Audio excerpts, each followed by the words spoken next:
దేవుని బిడ్డలారా, పరిశుద్ధ గ్రంథంలో మనం ప్రతి వారం క్రమంగా ఏం ధ్యానం చేస్తున్నాం? త్వరగా చెప్పండి. ఏం ధ్యానం చేస్తున్నాం? మనం ప్రకటన గ్రంథాన్ని ధ్యానం చేస్తున్నాం. పోయిన వారం ఏమి చెప్పుకున్నామో గుర్తుందమ్మా? పోయిన వారం ఏం చెప్పేసి మనమా సూర్యకాంతమును గురించి. సూర్యకాంతం రత్నం దేనికి సాదృశ్యం? అపూర్వమైన అమోఘమైన పవిత్రత. ఆ సూర్యకాంతం రత్నంలో నుండి వస్తున్న తెల్లని దగ మెరయు కాంతి అపూర్వమైన అమోఘమైన పవిత్రతకు సాదృశ్యం. మన దేవునిలో ఉన్న పరిశుద్ధత ఎందెందు వెతికినా మనకు కనబడదు. ఆయన వంటి పవిత్రుడు, ఆయన వంటి పరిశుద్ధుడు భూలోకంలో, ముల్లోకాలలో, ప్రపంచలోకాలలోనే లేనేలేడు. అటువంటి పవిత్రతను మనం కలిగి ఉండాలని దేవుని చేత మనం ఒప్పించబడ్డాం. బైబిల్ గ్రంథం మొత్తంలో 1080 సార్లు పరిశుద్ధత అనే పదం రాయబడింది. బైబిల్లో ఉన్న పేజీలు 1069 పేజీల కంటే ఎక్కువ సార్లు పరిశుద్ధత గురించి రాయబడింది. కాబట్టి మనం పరిశుద్ధంగా బ్రతకడానికి పిలువబడ్డాం దేవుని చేత. ఈ పోరాటంలో దేవుని కొరకు పరిశుద్ధంగా నిలబడి తీరాలి. అది సింహాసనాసీనుడైన క్రీస్తులో కనబడుతున్న సూర్యకాంతపు రత్నం యొక్క సాదృశ్యం. ఇప్పుడు రెండో రత్నం. ఒకసారి రెండో రత్నం గురించి మాట్లాడుకునే ముందు మూలవాక్యం చదువుదాం. ప్రకటన గ్రంథం 4వ అధ్యాయం 2వ వచనం, 3వ వచనం, 5వ వచనం చదువుతున్నాను చూడండి. వెంటనే నేను ఆత్మవశుడనైతిని, అదిగో పరలోకమందు ఒక సింహాసనం వేయబడి ఉండెను, సింహాసనమునందు ఒకడు ఆసీనుడై ఉండెను. ఆసీనుడైన వాడు దృష్టికి సూర్యకాంత పద్మరాగములను పోలినవాడు. మరకతము వలె ప్రకాశించు ఇంద్రధనుస్సు సింహాసనమును ఆవరించి ఉండెను. ఆ సింహాసనములో నుండి మెరుపులను, ధ్వనులను, ఉరుములను బయలుదేరుచున్నవి. ప్రభునామానికి మహిమ కలుగునుగాక. తలలెత్తండి ఒకసారి, చదువుకొని తలలెత్తండి. సూర్యకాంతం. దైవజనుడు అపోస్తులైన యోహాను గారు 90 సంవత్సరాల ముసలి వయసులో మనసు పెట్టి వినాలి వాక్యం. పద్మక, గుమ్మలదేవి పద్మక ఏం పెట్టినాలి? మనసు పెట్టినాలి. 90 సంవత్సరాల కెదురక మనసు పెట్టినాల. రా, బయటికి రా, యేసునామములో బయటికి రా. స్తోత్రాదన్న నీ పేరు ఆమేన్. 90 సంవత్సరాల ముసలివాడు యేసునామము కొరకు రాళ్లతో నిండిన మహాభయంకరమైన విషసర్పాలు సంచరిస్తున్న పద్మాసు ద్వీపంలో పడవేయబడ్డాడు ఖైదీగా.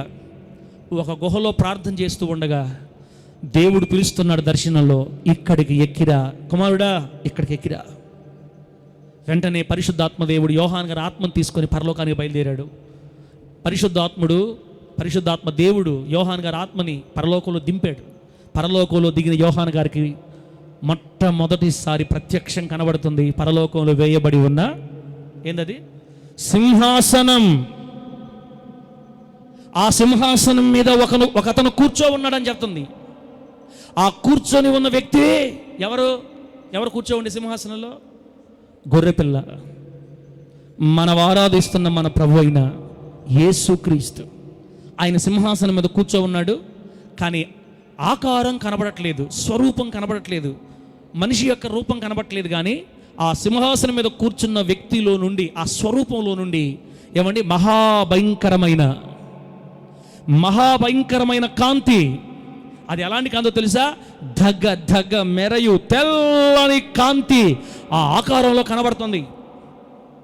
చూడ్డానికి గుర్తుపట్టగలుగుతున్నాడు. ఆ వంపు సొంపులు, కూర్చునే విధానం, భూమి మీద 3.5 సంవత్సరాలు తమతో పాటు జీవించిన మనుష్య కుమారుని స్వరూపంలో కనబడుతుంది. ఆ రూపం తెల్లని కాంతి.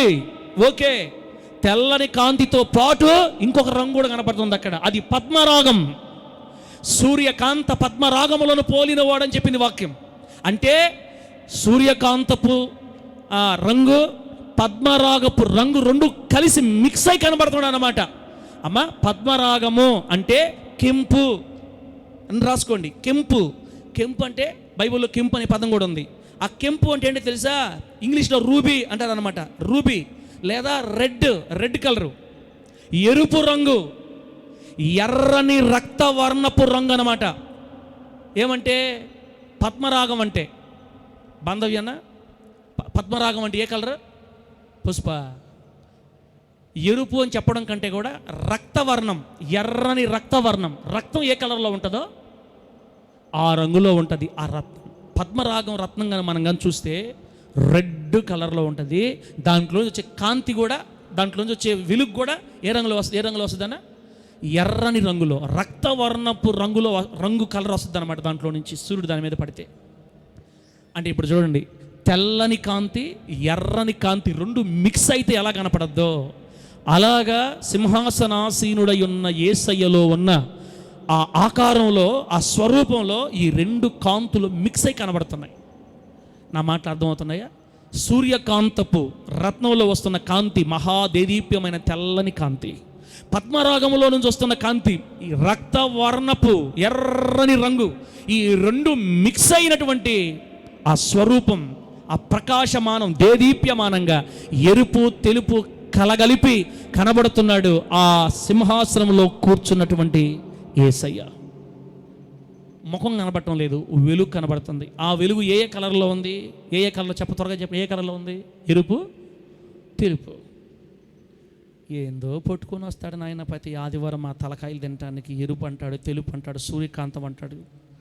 ఇది ఈ జీవితానికి అయ్యేటట్లు ఈ వాక్యాలు. ఇక ఈ ప్రకటన గ్రంథం అయ్యేసరికి మా మనవాళ్ళు కూడా పెళ్ళేటట్టు ఉంది. మేము కూడా ఇంకా సమాధి పెట్టి అడిగిపోయేటట్టు. ఇంకేదో మా కొత్త కొత్త వాక్యాలు చెప్పేది. అమ్మా, ప్రకటన గ్రంథం అంతు తేల్చిందాక యేసు నామములో పక్కకు పోయేది లేక. ఆమె చెప్పండి గట్టిగా హల్లెలూయా. మహాదయ ప్రకటన గ్రంథం గురించి ధ్యానం చేయటం అది ఇప్పుడు మీకు అర్థం కాదు. అట్టనే మనం ఏమీ ఉపయోగం లేని విషయాలు చెప్పుకోవడం లేదు, ఉపయోగకరమైన విషయాలే మనం చెప్తున్నాం బిడ్డలారా. అర్థమవుతుందా? పద్మరాగము అంటే ఎర్రని రక్తవర్ణపు రంగు. ఏమిమ్మా తెల్ల? ఏమిమ్మా ఏ రంగు? పద్మరాగం అంటే ఎర్రని రక్తవర్ణం. ఎందుకు యేసుక్రీస్తు వారు ఎర్రని రంగులో కనబడుతున్నాడు? యేసుక్రీస్తు వారి స్వరూపంలో ఎర్రని రంగు ఎందుకు కనపడుతుంది? బ్లూ రంగు ఎందుకు కనపట్లేదు? గ్రీన్ ఎందుకు కనపట్లేదు? మనకు తెలియదు.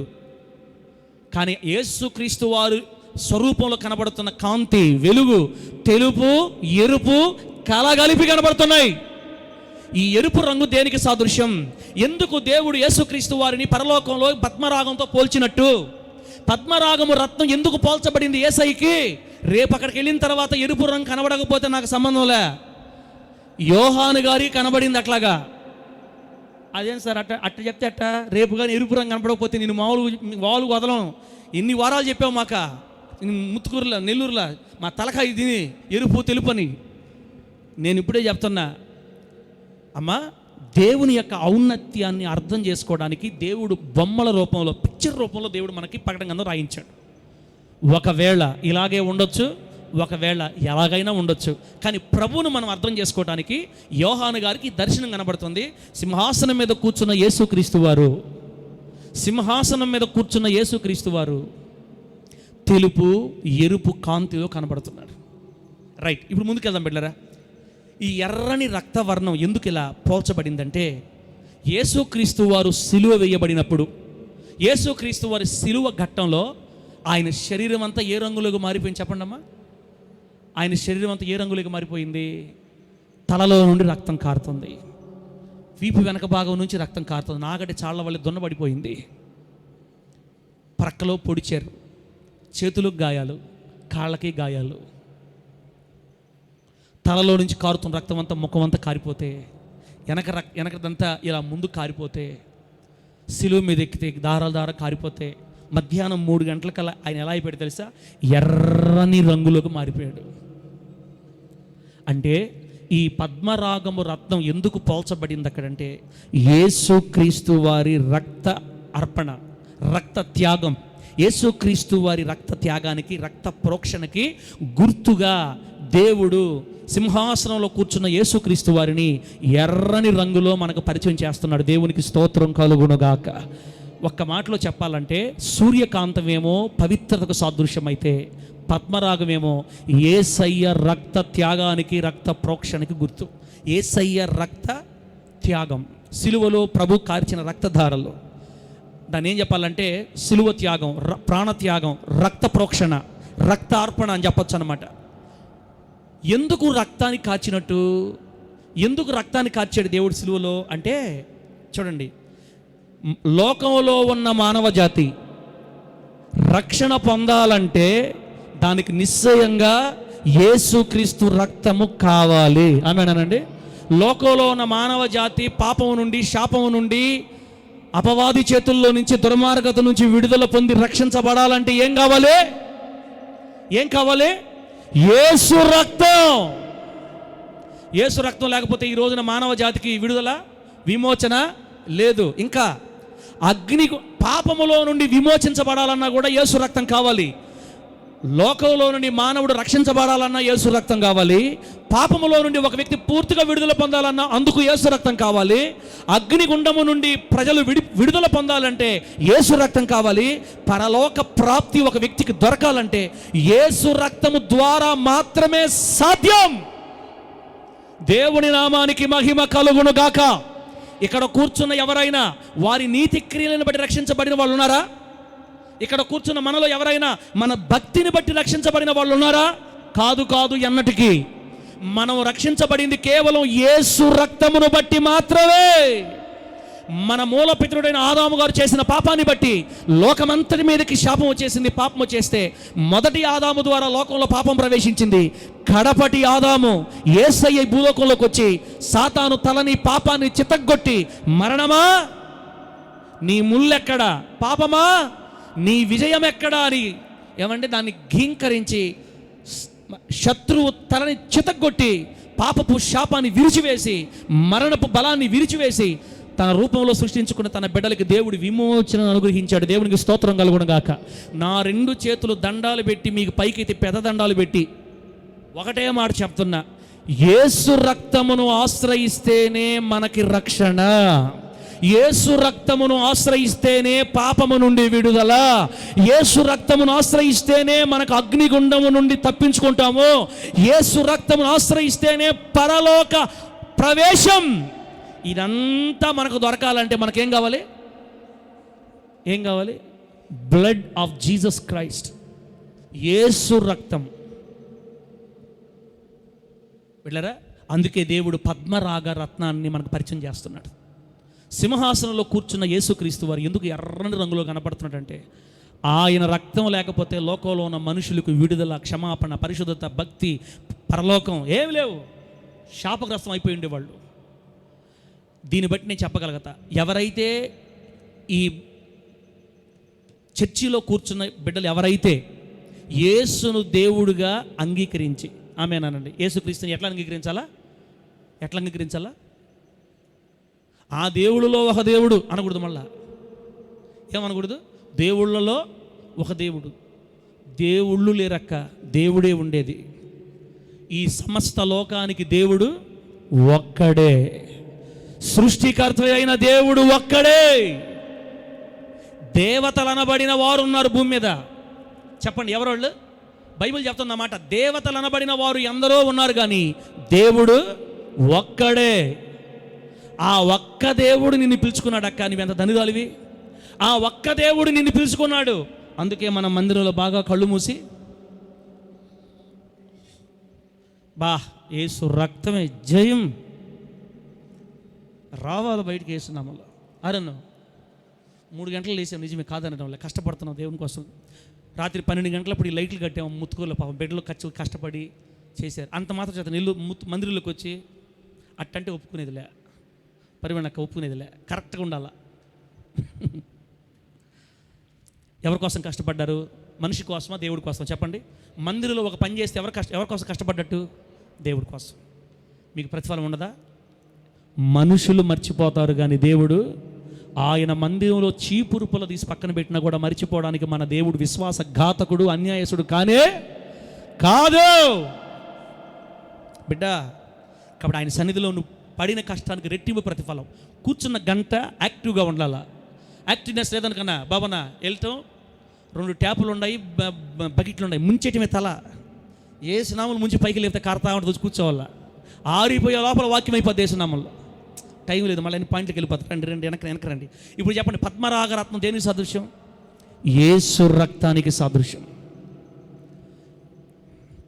బిడ్లారా, గొర్రె పిల్ల రక్తములో తమ వస్త్రములు ఉతుక్కున్న వారే పరలోకంలో ప్రవేశిస్తారని బైబిల్లో రాయబడి ఉంది. ప్రకటన గ్రంథం చూడండి ఒకసారి. ప్రకటన గ్రంథం 7వ అధ్యాయం 14వ వాక్యం. ప్రకటన గ్రంథం 7వ అధ్యాయం 14వ వాక్యంలో, గొర్రె పిల్ల రక్తములో తమ వస్త్రములను ఉతుకుకొని వాటిని తెలుపు చేసుకొని దేవునికి స్తోత్రం కలుగును గాక. మన వస్త్రాలు తెల్లగా మారాలంటే దేంట్లో ఉతుక్కోవాలా? నిర్మా సోపా వాడండి నిర్మా ఎఫ్రా. చిన్నప్పుడు ఇదేంది, వాషింగ్టన్ ఎక్కడుందో ఆరోగ్యం అదేంది ఎక్కడ ఏదైంది అర్థం కావట్లా.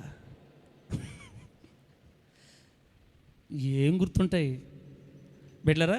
నిర్మా టైడ్ సోప్ వస్తుంది ఈ మధ్య, వచ్చేస్తుంది షర్ట్ మీద, అంత నల్ల పైన కింద ఎర్రగుంటే మధ్యలో తెల్లగా వస్తుంది. టైడ్ వాడండి, Tide soap, Ariel, Surf Excel, ఏందేందో వస్తుంటాయి ఇప్పుడు. ఒత్త మాటలు, అంత భ్రమ, డూప్ మాటలు. మనం ఉతుక్కోవాల్సింది మన వస్త్రాలని సర్ఫ్ ఎక్సెల్ సోపులో, ఇది ఏరియల్ సర్ఫ్ కాదు. మన వస్త్రాలను ఎక్కడ ఉతుక్కోవాలంటే గొర్రె పిల్ల రక్తములో తమ వస్త్రములు ఉతుక్కుంటే ఆ వస్త్రాలు తెల్లగా మారిపోతాయి యేసు నామములో. మన వస్త్రాలు ప్రతిరోజు ఎక్కడ ఉతుక్కోవాలక? బాగా వినండి, వస్త్రాలు ఈరోజు ఉతుక్కొని నేను వేసుకున్నా, ఇక నాకు తెలిసి ఇంక నెల రోజులు మనం ఉతకబడలే కదా, వేసుకుంటా ఉండొచ్చా? నా మాటలు అర్థమైతే కనీసం పొళ్ళన్నా బయట పెట్టి నవ్వండక దీవనక. బట్టల్ని వేసుకున్న ప్రతిసారి ఉతుక్కోవాలా? ఒక్కసారి ఉతుక్కుంటే నెలకు సరిపోద్దా? ఎందుకని ప్రతిసారి ఎందుకు ఉతకాలి? మనం వేసుకున్నప్పుడు బయట తిరుగుతున్నప్పుడు మట్టి మురికి మన శరీరంలో ఉన్నదంతా దాంట్లోకి వచ్చి మళ్ళీ నల్లగా మారిపోద్ది, దుర్వాసన వచ్చేస్తుంది. అప్పుడు ఏం చేయాలి? మరలా బట్టలని ఉతుక్కోవాలి. అంటే నేనేం చెప్తున్నాను తెలుసా? మనం ఈ పరుగు పందెంలో, భక్తి అనే పరుగు పందెంలో పరిగెత్తుతా ఉన్నప్పుడు మనకు 3 శత్రువులు ఉన్నారు. 1 శరీరం, 2 సాతాను, 3 లోకం. ఈ 3 మన మీద నిరంతరం దాడి చేస్తుంటారు. నీకు ఇష్టం లేకపోయినా చెడ్డ కోరికల్ని, చెడ్డ అలవాట్లని, చెడ్డ తలంపుల్ని, చెడు మనస్సాక్షిని నీ మీద ఉసిగొల్పుతూ ఉంటారు. తెలుసో తెలియకుండానే మనకు మురికి అంటుకొని యేసు రక్తంలో కడుక్కున్న ఈ వస్త్రాలు కొంతకాలానికి మరలా ఏమవుతాయి? మురికి పడతాయి. వెంటనే ఏం చేయాలి తెలుసా? ప్రతి సాయంత్రం పడకకు వెళ్ళే ముందుగా ఏ రోజు ఏమేం చేసా, వెంటనే ప్రభువా నీ రక్తంతో నన్ను కడిగని కన్నీళ్ళు విడిచి అడిగితే వెంటనే ఏ చాకలివాడు చలువ చేయలేనంత తెల్లగా, ఆమె చెప్పండి గట్టిగా, ఏ చాకలివాడు చలువ చేయలేనంత తెల్లగా మన వస్త్రాలను ప్రభు తెల్లగా మార్చేస్తాడు. గొర్రె పిల్ల రక్తములో తమ వస్త్రములు ఉతుక్కున్న వాళ్ళు వాటిని తెలుపు చేసుకుంటారు. అంటే దీన్ని బట్టి ఏ రోజుకు ఆ రోజు మన పాపములు ప్రభు దగ్గర ఒప్పుకోకుండా ఉంటే మన బట్టలు ఎట్టయిపోతాయి కొంతకాలానికి? ఇక దగ్గర ఎవరు నిలబడలేరు. అటు పక్కన పోతున్నా కూడా గుమాళించి కొడుతుంది అందమైన సువాసన. కాబట్టి ఎప్పటికప్పుడు ప్రార్థన చేసుకోండి తల్లే, ప్రార్థన చేసుకొని కడగబడుతుండాలి. 2వ మాట 22వ అధ్యాయం ప్రకటన గ్రంథం 22వ అధ్యాయం 14వ వచనంలో, ప్రకటన గ్రంథం 22వ అధ్యాయం 14వ వచనంలో ఏముందో తెలుసా? జీవ వృక్షమునకు హక్కు గలవారై గుమ్మముల గుండా ఆ పట్టణములో ప్రవేశించున్నట్లు, గుమ్మముల గుండా ఆ పట్టణములోనికి ప్రవేశించున్నట్లు తమ వస్త్రములను ఉదుగుకొని వారు ధన్యులు. బాగా వినండి, యేసు రక్తంలో లేదా గొర్రెపిల్ల రక్తంలో మన వస్త్రాలు ఉతుక్కోకపోతే జీవవృక్షమునకు హక్కు రాదు. అలాగే ఆ జీవవృక్షం ఉన్నటువంటి ఆ పట్టణంలోనికి పొరపాటున మనకు ప్రవేశం దొరకదు. ఒకవేళ ఆ జీవవృక్షానికి హక్కు, గుమ్మములు గుండా ఆ పట్టణంలో మనం ప్రవేశించాలంటే ఎప్పటికప్పుడు మన వస్త్రాలని గొర్రె పిల్ల రక్తములో ఉతుక్కుంటూ తెలుపు చేసుకోవాలి. నా మాటలు అర్థమైనయా? అన్న నాకు చెడ్డ ఆలోచనలు ఎక్కువ వస్తున్నాయి అన్న, ప్రార్థన చేయడం రాకుండా, ఎంతమంది ప్రార్థన చేసినా నీకు చెడు ఆలోచనలు రాకుండా ఆపే దమ్మున్నోడు లేడు భూమి మీద. నిద్రపోయే వాళ్ళందరూ గట్టిగా హళులు చెప్పండి. రైట్, యాక్టివ్గానే ఉండాలి, యాక్టివ్గానే ఉండాలి. చూస్తున్నామ్మా, ఎంతమంది పాస్టర్లు ప్రార్థన చేసినా చెడు ఆలోచనలు రాకుండా నాకు సహాయం చేయాలని ప్రార్థన చేయండి అంటే కుదరదు. ఎందుకంటే మనకుండేది ఎంతమంది? మనకుండేది ఎక్స్ పార్టీస్, అపోజిషన్ పార్టీస్ 3 ఉన్నాయి. మనము పోరాడునది శరీరాలతో కాదు, కానీ మనం పోరాడేది ఆకాశ మండలమందున్న దురాత్మల సమూహాలతో. లోకనాథులతో, ప్రధానులతో మనం పోరాడుతున్నాం. సాతాను సమూహంతో మనం పోరాడుతున్నాం. కాబట్టి నీకు ఇష్టం లేకపోయినా, నీకు ఇష్టం లేకపోయినా, నీకు అవసరం లేకపోయినా తీసుకొచ్చి నీ ముందు పెట్టి పాత పాపాలు కొత్త పాపాలు పెట్టి లాగే ప్రయత్నం చేస్తుంటారు. కనుక ఎప్పటికప్పుడు ప్రభు దగ్గర ఒప్పుకొని, అందుకే బైబిల్ చెప్తుంది అతిక్రమాలు దాచిపెట్టేవాడు, చెప్పండి అక్క, అమ్మ, అక్క, తమ్ముడా, అతిక్రమములు దాచిపెట్టేవాడు వర్ధిల్లడు. దాచిపెడితే మనం ఆస్వాదించబడలేం. అంటే దాని అర్థమైంది, కొన్నిసార్లు నీకు ఇష్టం లేకుండా, నీ ప్రమేయం లేకుండా, తెలుసో తెలియకో అతిక్రమలు జరుగుతాయి. దాచిపెట్టకూడదు. వెంటనే వాటిలో ఒప్పుకొని విడిచిపెట్టేయాలి. ఒప్పుకొని విడిచిపెడితే కనికరం, దేవుని కనికరం మన మీద దిగొచ్చి ఆయన రక్తం మన వస్త్రాలను పూర్తిగా కడిగి తెల్లగా మారుస్తుంది. అలా తమ జీవితాంతం ఎప్పటికప్పుడు దేవుడి దగ్గర కడుక్కుంటూ జాగ్రత్త పడి మాటికి పడిపోకుండా నిలబడి పోరాటం చేసి ఈ పోరాటాన్ని ముగించి కన్ను మూస్తే అప్పుడు ప్రభు చెప్తాడు, బలానా నమ్మకమైన మంచి దాసుడా, నీ కొరకు నిర్మించబడిన నీ తండ్రి రాజ్యంలోకి నువ్వు ప్రవేశించు. అక్కడ జీవవృక్షం ఉంది, అక్కడ ఆనందకరమైన సమృద్ధి ఉంది అని చెప్తాడు యేసయ్య.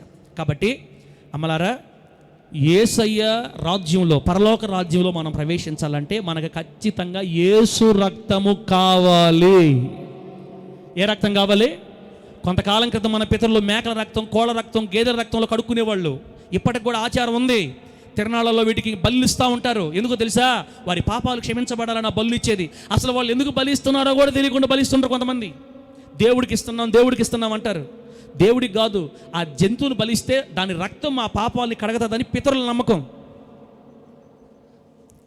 కోళ్ళ రక్తం, గేదెల రక్తం ఏవి మనిషి పాపాన్ని కడగలేకపోతున్నాయి అని దేవాతి దేవుడే ఈ భూలోకాన్ని దిగివచ్చి ఒకేసారి రక్త ప్రోక్షణ ప్రపంచములో అంతవరకు ఉన్న ప్రజల కోసం, అప్పుడే పుట్టిన ప్రజల కోసం, ప్రపంచం యుగాంతం వరకు పుట్టబోతున్న మానవుల కోసం వాళ్ళు చేసిన పాపమంతటిని ఒక్కసారే కడగడానికి దేవుడు ఒక్కమారే బలియాగమయ్యాడు.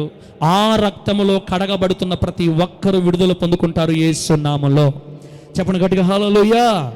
ఇప్పుడు చెప్తున్నానండి, ఎవరైతే యేసు క్రీస్తుని సొంత రక్షకునిగా, అనగా యేసు నా దేవుడు, యేసే దేవుడు అని నమ్మి బాప్తిస్మము పొంది, పాప క్షమాపణ కొరకు బాప్తిస్మం పొంది ఆయన రక్తములో కడగబడి తమ వస్త్రము తెల్లగా చేసుకుంటారో వాళ్ళు మాత్రమే పరలోకం వెళ్తారు.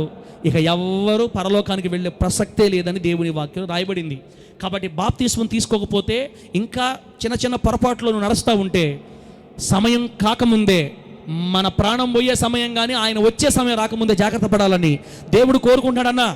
నువ్వు బాప్తిస్మం లేకుండా, యేసు రక్తంలో నీ పాపాలు కడగబడకుండా, నువ్వు పరిశుద్ధపరచబడకుండా ఒకవేళ చనిపోతే పొరపాటున మనం పరలోకానికి వెళ్ళలేం.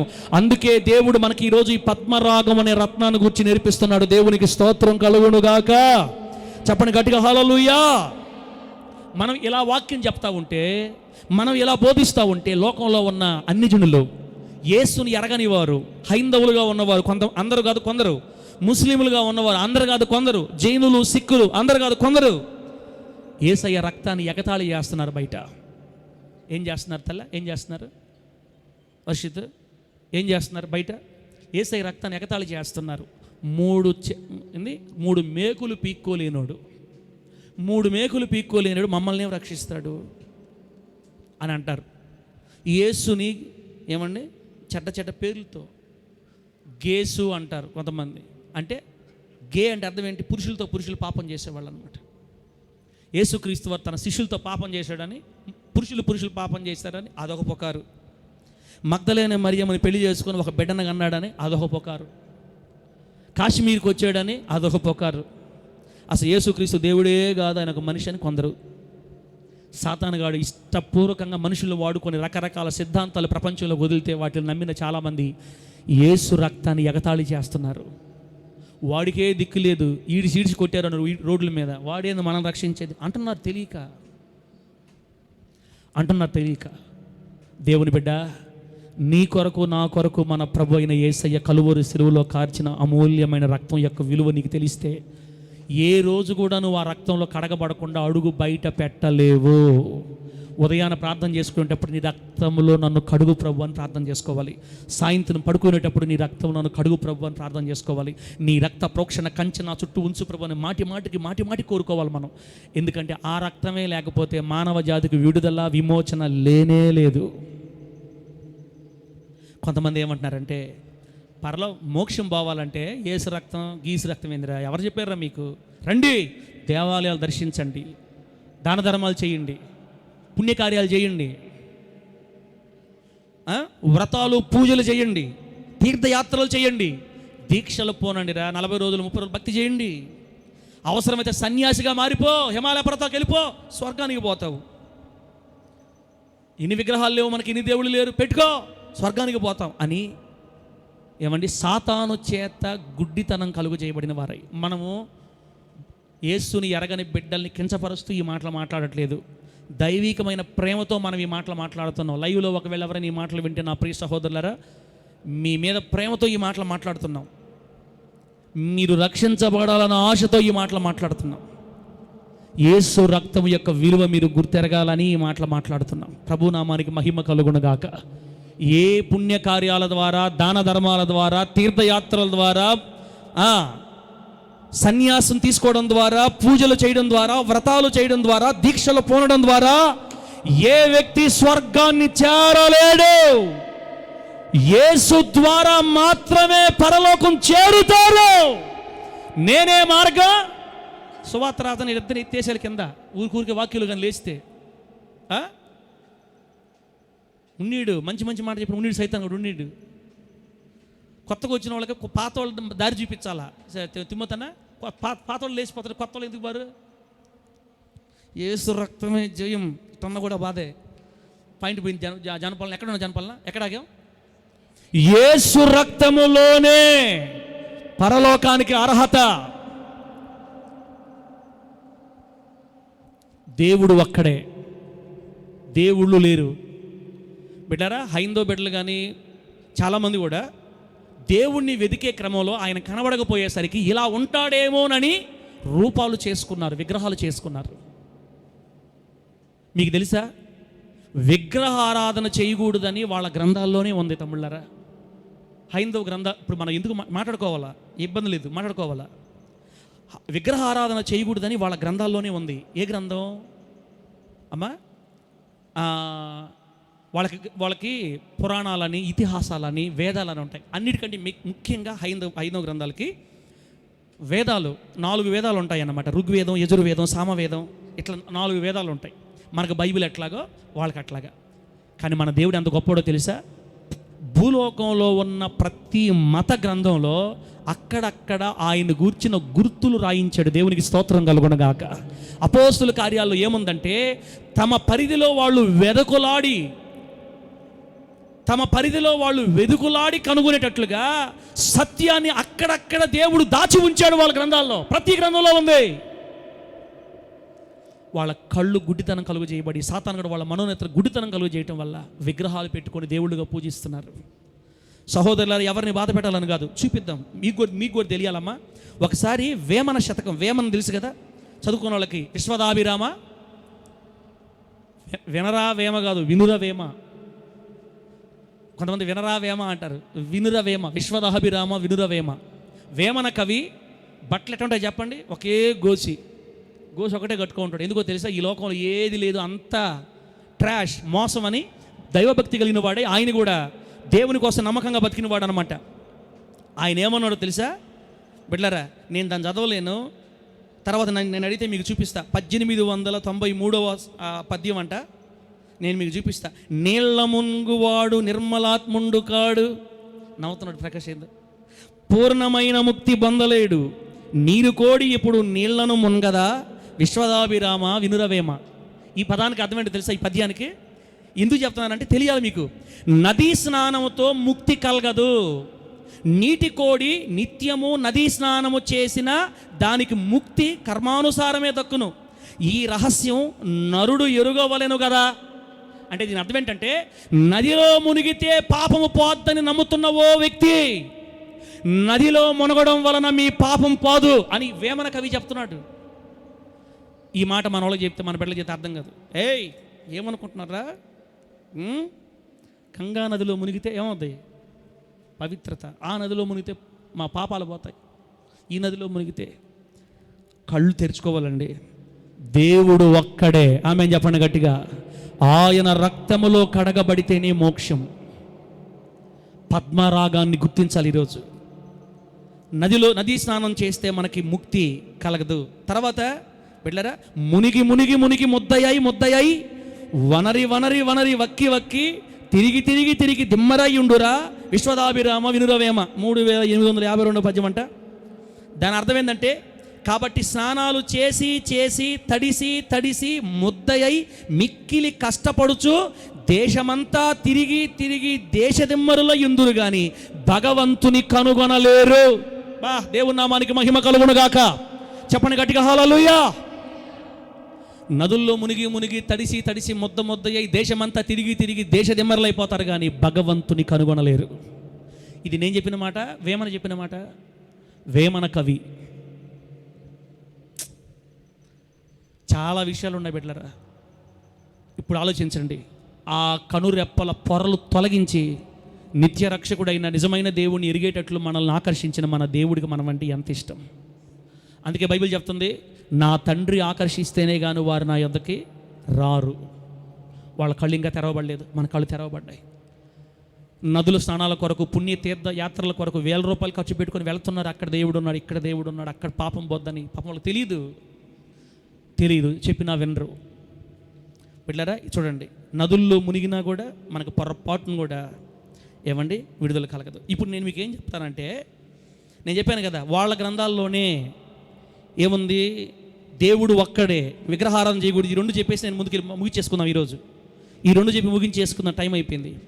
బిడ్డలారా మీకు తెలియాలి, వేదాలలో నేను చెప్తా, శ్రీమదాంధ్రవచన శుక్ల యజుర్వేద సంహిత అనే ఒక బుక్ ఉంటుంది వాళ్ళ గ్రంథాలు. శ్రీమదాంధ్రవచన శుక్ల యజుర్వేద సంహిత అనే బుక్లో 17వ అధ్యాయం 27వ మంత్రం యొక్క భావం ఏంటంటే, అతడు మన పాలకుడు, ఉత్పాదకుడు, విధాత, సమస్త లోక జ్ఞాత. అతడు ఒక్కడే సమస్త దేవతల పేర్లు గలవాడు. ప్రశ్నవ్యుడు, అంత్యకాలమున అన్ని భూతములు అతని యందే చేరుచున్నవి. ఈ మంత్రం యొక్క భావం ఏంటంటే, వాళ్ళ వేదాలలో దేవుడు ఒక్కడే అని అర్థం. దాని అర్థం దేవునికి స్తోత్రం కలుగునుగాక. ఆ ఒక్కడే మన పాలకుడు, ఆ ఒక్కడే మనల్ని ఉద్ధరించేవాడు, ఆ ఒక్కడే మన జ్ఞానం ఇచ్చేవాడు, ఆ ఒక్కడే సమస్త దేవతల పేర్లు కలిగిన వాడు. 33 కోట్ల మంది దేవుళ్ళు లేరు, ఒక్కడే. నువ్వు ఎవరిని తరించినా, ఎవరిని స్మరించినా ఈ ఒక్క దేవుడే జ్ఞాపకం రావాలి. అది వాళ్ళ గ్రంథాల్లో రాయబడిన సంగతి. కానీ ఈ రోజున వాళ్ళకే తెలియక, వాళ్ళకే అర్థం కాక రకరకాలుగా పెట్టుకొని వెళ్ళిపోతున్నారండి బిడ్డలారా. కాబట్టి అసలు ఆ మాట చూడండి, విగ్రహారాధన చేయకూడదు అనేది ఎంత భయంకరమైన మాట మీకు చూపిస్తాను బిడ్డలారా. ఉపనిషత్ దర్శనం అనే బుక్లో ఈశావాస్యోపనిషత్ 12వ శ్లోకం. ఆ శ్లోకం యొక్క అర్థం నేను చదివితే మీకు బోరు వచ్చేస్తుంది మళ్ళీ. ఆ 12వ శ్లోకం యొక్క అర్థం ఏంటంటే, ప్రకృతిని అనగా గాలి, నీరు, నిప్పు మొదలైన భూమి, ఆకాశం, ఈ ప్రకృతిని మరియు విగ్రహాలను ఆరాధిస్తారో వారు మరింత అంధకారంలోకి, అంటే మరింత నరకంలోనికి ప్రవేశిస్తారు అని అర్థం అంట వాళ్ళ గ్రంథాల్లో. శ్లోకం చదవమంటారా? అంధం తమః ప్రవిశంతియే సంభూతిముపాసతే తతో భూయ యవతే తమోయ ఉ సంభూత్యాగం రతాహ. దీని అర్థం ఏంటంటే, ప్రకృతిని కానీ విగ్రహాలను కానీ ఎవరైతే ఆరాధిస్తారో వారు మరింత అంధకారంలోకి, అనగా మరింత నరకంలోనికి వెళ్ళిపోతారని దేవుడు వాళ్ళ గ్రంథాల్లో రాయించి పెడితే, ఇవన్నీ పక్కన పెట్టి మరుగు చేసి వాళ్ళకి తెలియనీయకుండా. మీకు విషయం తెలుసా, బైబిల్ అన్నా మీరు అప్పుడప్పుడు చదువుతారు కానీ వాళ్ళ గ్రంథాలు వాళ్ళ ఇళ్లలో ఉండవు, అసలు రానీరు. వస్తే ఇవన్నీ తెలుస్తాయని. కొంతమంది చదివినా కులాన్ని బట్టి, వారి యొక్క హోదాలను బట్టి యేసుక్రీస్తుని దేవుడు అంగీకరించలేక మనసులో పెట్టుకొని దూరంగా వెళ్ళిపోతారు. వాళ్ళ గ్రంథాలలోనే రాయబడిన సంగతి, ప్రకృతిని కానీ విగ్రహాలను కానీ పూజిస్తే మరింత అంధకారంలోకి, నరకంలోకి వెళ్ళిపోతారని వాళ్ళ గ్రంథాల్లో రాయబడి ఉంటే, ఈరోజు యేసుక్రీస్తు వారిని ఎగతాళి చేస్తున్నారు, ఆయన రక్తాన్ని ఎగతాళి చేస్తున్నారు. బిడ్డలారా, సృష్టికర్తనుగాక సృష్టిని, ప్రకృతిని, అలాగే విగ్రహాలను ఆరాధిస్తే నరకంలో ప్రవేశిస్తారని ఉపనిషత్తుల్లో యజుర్వేదం 40వ అధ్యాయం 9వ మంత్రంలో రాయబడింది. కాబట్టి బిడ్డలారా, ఇంకొక మాట మీకు చెప్పాలా, ప్రార్థన చేసుకుందాం. ఇక మైత్రేయోపనిషత్ 2వ అధ్యాయం 27వ శ్లోకం. మైత్రేయోపనిషత్ 2వ అధ్యాయం 27వ శ్లోకం. మమ్మల్ని ఏడ చూడమంటావు సార్? వినండి. ఆ శ్లోకం పాషాణ లోహ మణి మృణ్మయ విగ్రహేషు పూజా పునర్జనన భోగకరీ మముక్షో తస్మాద్యతీః స్వహృదయార్చనమేవ కుర్యాత్ బాహ్యార్చనం పరిహారే ద పునర్భవాయ.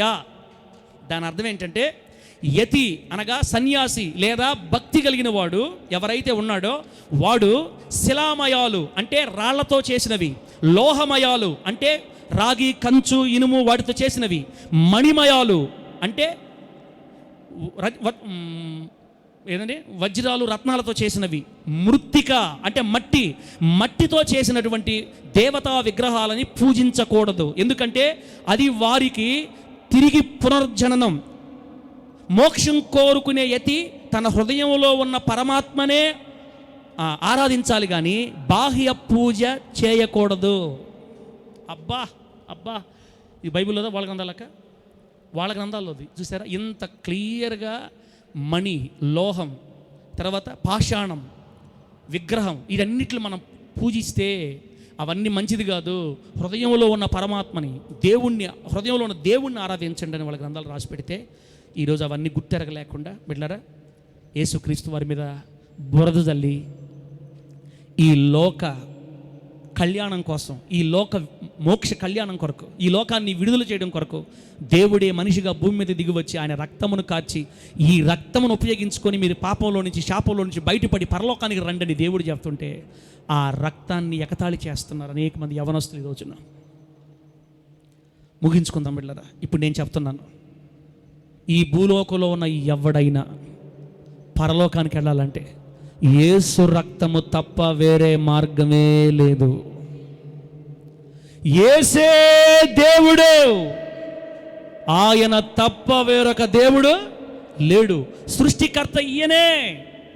నా దేవుడు మన దేవుడు కాదు, సర్వ ప్రపంచానికి దేవుడమ్మా మన యేసయ్య. మన దేవుడు అందరికీ దేవుడే. వాళ్ళు మన దేవుని పిల్లలే, అందరం మనం ఒక కుటుంబం కదా, వాళ్ళకి తెలియట్లేదు. పూజలు చేస్తే పరలోకానికి పోలేవు తమ్ముడా. విగ్రహ ఆరాధన చేయకూడదని మట్టితో, లోహాలతో, రత్నాలతో, వాటితో వీటితో చేసిన విగ్రహాలను పూజించకుండా హృదయంలో ఉన్న పరమాత్మను పూజించమని అన్ని గ్రంథాలు చెప్తుంటే, మీకు ఆయన ఎవరు? వీరబ్రహ్మం గారు తెలుసు కదా. వీరబ్రహ్మం గారు అనా, వీరబ్రహ్మం గారు ఏం చెప్పారు తెలుసా? అది కూడా ఉందని టైం లేదు. ఆయన ఏం చెప్పారు తెలుసా? కొంతకాలానికి వీరభోగ వసంతరాయుడు వస్తాడు భూమి మీదకి. ఎవరైనా వీరభోగ వసంతరాయుడు వస్తాడు, ఆయన మళ్ళా లోకాన్ని ఉద్ధరిస్తాడని ఆయన చెప్పాడు అనమాట. వీరభోగ వసంతరాయుడు అంటే వీర అంటే రాజు, వీరభోగ ఏమంటే వసంతరాయుడు అంటే పెండ్లి కుమారుడు. రాజుగా ఉన్నటువంటి పెండ్లి కుమారుడు మరలా త్వరలో రాబోతున్నాడు ఈ లోకాన్ని ఉద్ధరించడానికి. రాజుగా పెండ్లి కుమారుడు రాబోయేది ఎవరు? బైబిల్ ప్రకారం ఎవరు? మన దేవుడే కదా. రాజుల రాజై ప్రభువుల ప్రభువై మరలా తిరిగి వధువు కన్యని వివాహం ఆడటానికి రారాజుగా, పెండ్లి కుమారుడుగా, వసంతరాయుడుగా పెండ్లి చేసుకోవడానికి రాబోతున్నాడు. చూసారా, వాళ్ళ గ్రంథాలు చాలా రాయపడ్డాయమ్మా. పర్షియా, ఇరాన్, ఇరాక్ దేశాల్లో ఉన్న వాళ్ళని ఏమండి వాళ్ళ మత గ్రంథం రాసిన వ్యక్తిని జొరాస్ట్రియన్ అంటారు. జొరాస్ట్రియన్ మత గ్రంథం ఉంది. ఆ గ్రంథంలో ఏముందో తెలుసా? కొంతకాలానికి లోకరక్షకుడు పుడతాడు. అతను పుట్టినప్పుడు ఆకాశంలో ఒక నక్షత్రం ఉదయిస్తుంది. ఆమె చెప్పండి గట్టిగా.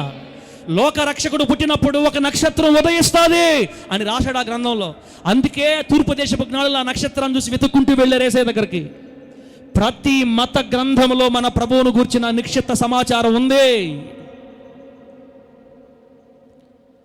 వేరే దారే లేదు లోకానికి, యేసు రక్తము తప్ప. రేపు పరలోకానికి పోతే అక్కడ ఏ దేవుడు కనబడరు. 33 కోట్ల మందిలో ఎవ్వరూ కనబడరు అక్కడ. బిడ్డరా, అల్లా, మహమ్మద్ ప్రవక్త వీళ్ళెవరూ కనబడరు.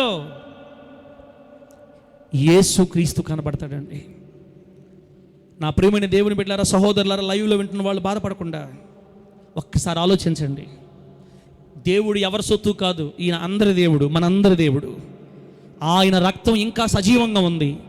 మీ జీవితాలు కడగబడి పరిశుద్ధపరచబడాలంటే త్వరగా రక్తంలోకి వచ్చి కడగబడండి. మీ వస్త్రాలు ఉతుక్కోండి. తెలుసో తెలియకో ఇంతవరకు వెంబడించారు, అటు ఇటు తిరిగి రకరకాల ప్రయాసలు పడ్డారు. దేవుణ్ణి చేరుకోవడానికి ఎన్నో వ్రతాలు చేశారు, ఇప్పటికీ చేస్తున్నారు.